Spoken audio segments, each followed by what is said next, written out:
Hi, we are Group 10. In this presentation, we will discuss hydroelectricity as an alternative to fossil fuel.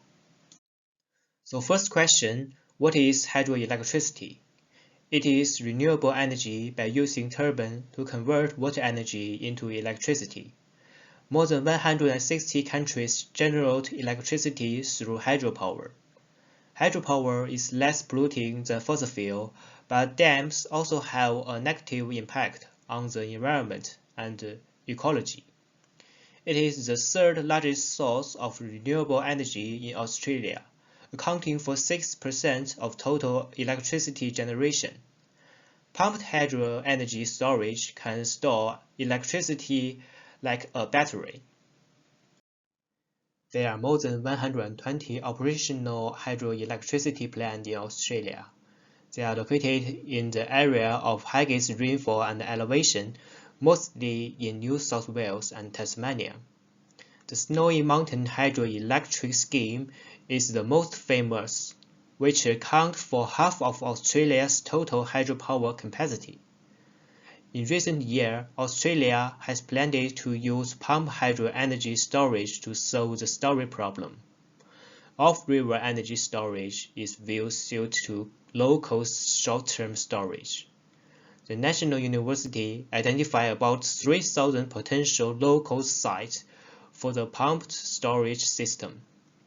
Each system consists of two 20-hectare reservoirs, 2 meter deep, separated by an altitude difference of 400 meters. It is hoped that in the future, this project will support more renewable clean energy in Australia and support the goal of zero global emissions. Emission from fossil fuels. And so Australia is the world's 14th highest emitter, and most of the carbon emission are used for energy production. And so if you focus on this dot point in yellow, we have burning fossil fuel to produce electricity accounting for 33.6% of CO2 emissions. And then we have about 20.4 in stationary energy, transport we have 17.6, and followed by agriculture, fugitive emission, industrial processes, and waste, which is just 2.7%. And so if we graph these sectors all together, we have something like this, and we have electricity sitting at the highest. And if you focus on electricity, so this is the data from year 2020, so in Australia and all of its states. On the top part here, we have the coal, so black coal, brown coal, natural gas, oil. So these are the non-renewable sources that we use to generate electricity. And so the total is about 200,000 kilowatt per hour. That's the unit. And we have the renewables, which is like hydro, wind, biomass. And so the total renewable energy generated is about 65,000 gigawatt per hour. And so what does that mean? That means that we have about 24% of our electricity coming from renewables, so which is good. And if we focus on hydro, we have about 15,000 kilowatt per hour coming from hydro. So in year 2020, 20% of our electricity generation comes from natural gas, 54% from coal, and 24% from renewable. And from that 24%, I've calculated to be 5.58% of electricity generated coming from hydro. So this picture on the right here is a dam in New South Wales, and so about 6% coming from hydro. Hydroelectricity is a sustainable energy source that can reduce the impact of global warming by limiting greenhouse gas emissions. But no energy source is perfect. Hydroelectricity has been shown to produce the carbon dioxide. No matter how much hydroelectricity is produced, It requires reservoir to store water, and the main source of carbon dioxide release is water reservoirs. As terrestrial environments are flooded into aquatic environments, carbon in the soil begins to accumulate in reservoirs and is released by aquatic bacteria. As is shown in figure, hydroelectricity is the force from the bottom of all energy sources in terms of carbon dioxide emissions. Although much less than the fossil fuels, it still produces carbon dioxide, unlike what people think. On a life cycle basis, hydropower emits 24 grams of carbon dioxide for every 1,000 watts of electricity produced.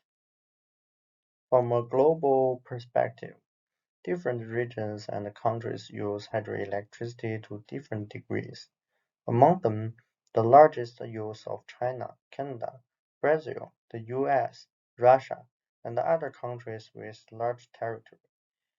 China began a major expansion of hydroelectricity in 2000.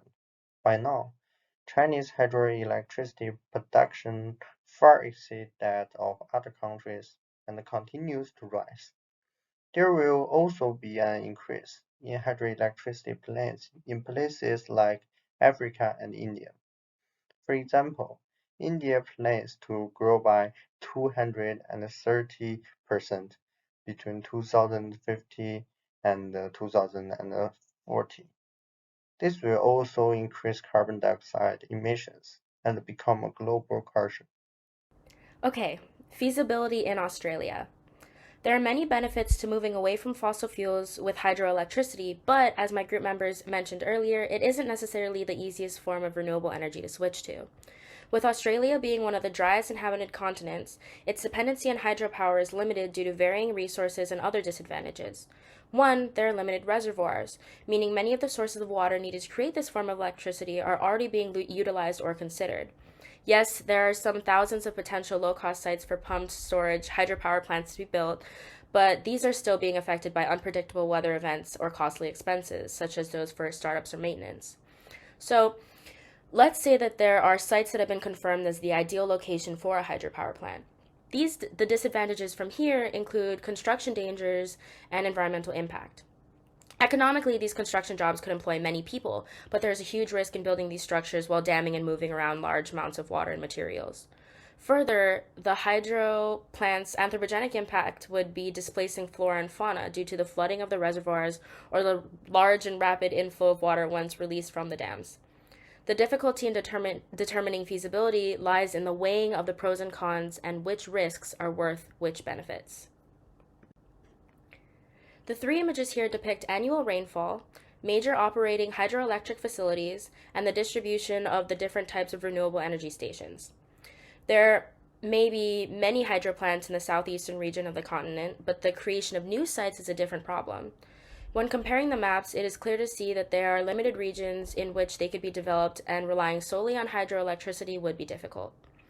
In terms of feasibility, 4 methods used for hydroelectricity are run-of-the-river, dam and turbine storage, offshore wave and tidal, and pumped storage.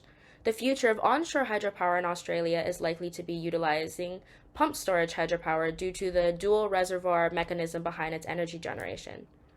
Australia is so strongly affected by droughts and rainfall that the storing and later release of water from a higher reservoir into a lower one acts like a battery to create energy and electricity when weather conditions aren't reliable. One needs electricity to create this stored hydroelectricity. Therefore, the future of this depends on hydro working in tandem with solar and wind energy, as well as other renewables.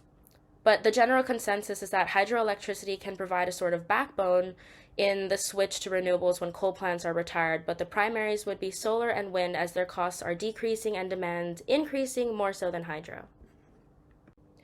Hydroelectricity requires topographic and climatic support and is mainly located in the east and south of Australia.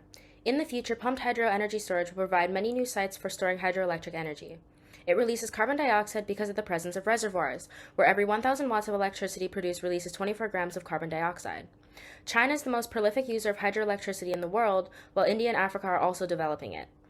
In Australia, most of the CO2 emissions are due to producing electricity in general. A total of 24% of electricity generated are from renewables, in which only 6% accounts for hydro. As one of the foundational backbones in the shift away from fossil fuels, the future of hydroelectricity in Australia depends on accessibility to natural resources and funds needed to build and maintain hydro plants, likely meaning it will continue to grow in demand but is less feasible compared to other renewables. And here are our references. Thank you.